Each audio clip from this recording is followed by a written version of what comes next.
जो स्त्री एक माँ न बनने का फैसला करती हैं, तो आप अरे मैं उनको अवार्ड दूंगा। तो उन्होंने आपको वकील चुना है और आपको उनका केस लड़ना है, तो आप क्या? माफ कीजिए, मुझे सुनाई नहीं दिया। एक स्त्री है और हाँ, वो बच्चे वो पैदा बच्चे नहीं नहीं करना चाहती और उन्होंने आपको वकील चुना है और आपको उनका केस लड़ना है, तो आप ऐसी स्त्री के पक्ष में क्या कहेंगे जो बच्चे नहीं पैदा करना चाहती? मैंने कहा उन्हें सम्मानित करना चाहिए। मैं भारत में ये घोषणा कर चुका हूँ, युवा स्त्रियां जो बच्चा पैदा कर सकती हैं और न पैदा करने का फैसला करती हैं, हम उन्हें अवार्ड देना शुरू करेंगे। क्योंकि इस समय आप दुनिया की जो सबसे बड़ी सेवा कर सकते हैं वो है इस दुनिया की आबादी को और न बढ़ाना। ठीक है? अगर मान लीजिए आप एक शेरनी होती, मेरा मतलब है एक फीमेल टाइगर, तो मैं आपको प्रोत्साहित करता, प्लीज बच्चे पैदा कीजिए, क्योंकि वो प्रजाति खतरे में है। आप जानते हैं, देखिए हम खतरे में नहीं हैं। आप जहां भी जाएं वहां भीड़ मिलेगी। देश को बचाने के लिए दीवार बनानी पड़ती है, वरना लोग घुस आएंगे। पहले से ही कितनी ज्यादा,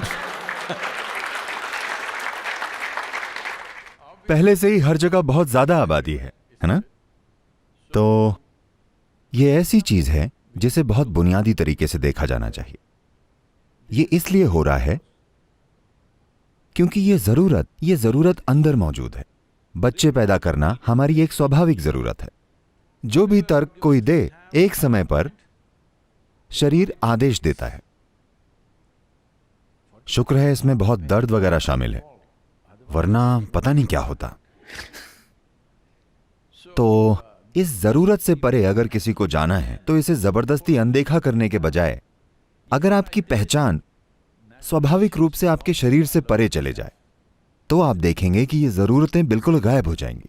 फिलहाल मैं चाहता हूं कि लोग ये समझें, एक बच्चा आपकी जरूरत नहीं है, आपकी जरूरत है भागीदारी। फिलहाल आपकी समस्या यह है कि आप लोगों के साथ भागीदारी तब तक नहीं दिखा सकते जब तक कि वे आपके शरीर से न जन्मे हों। आपकी शरीर के रूप में पहचान इतनी मजबूत है कि आप इन्हें अपना मानकर खुद में शामिल नहीं कर पाते। अरे ये मेरे शरीर से जन्मा है, ये मेरा है। वो ऐसा इसलिए है क्योंकि आप अपने ही शरीर में फंसे हैं। वजह बस यही है।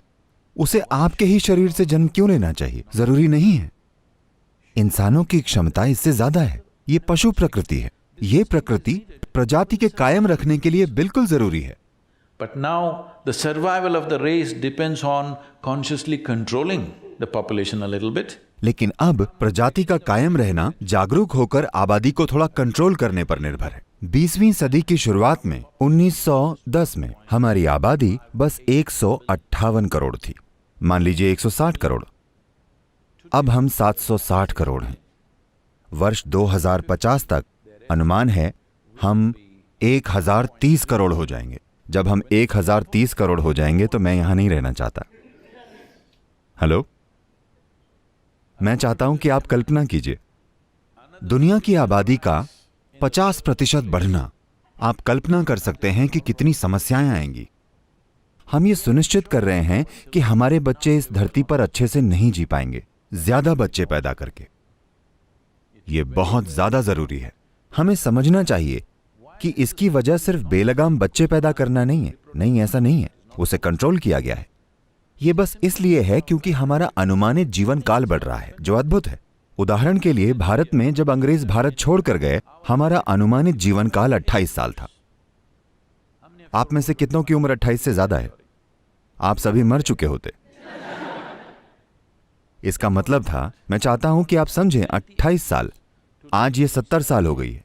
ये 70 साल की आजादी में एक जबरदस्त उपलब्धि है। तो जब हमने मृत्यु अपने हाथ में ले ली है, तो क्या हमें जन्म भी अपने हाथों में नहीं लेना चाहिए? मैं कोई सिद्धांत नहीं बता रहा, मैं आसान से गणित की बात कर रहा हूं। हेलो, जब हम मृत्यु को अपने हाथ में ले लेते हैं तो क्या हमें जन्म को भी अपने हाथों में नहीं लेना चाहिए?